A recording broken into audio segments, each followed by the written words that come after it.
bawat oras na ika'y nandyan.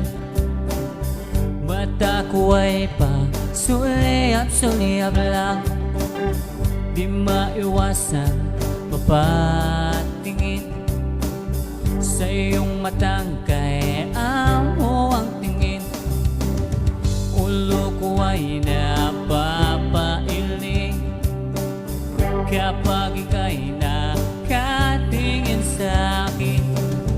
Ganda mo'y napapansin, lalo na pag malapit ka sa'kin. Tinamaan yata ako, ito ba ay isang laro? Kung hindi ay pakinggan mo.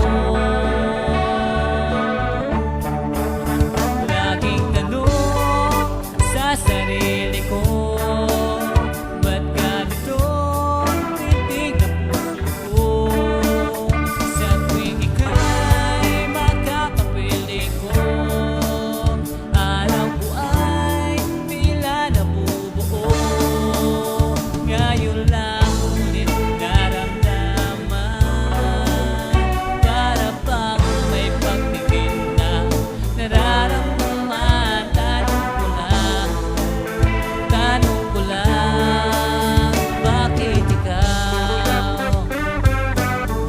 And once again, no lead, Mr. Francis.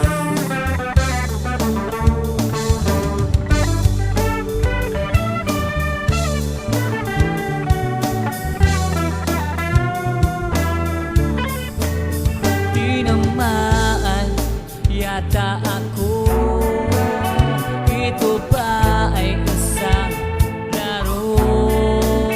Kung hindi ay sabi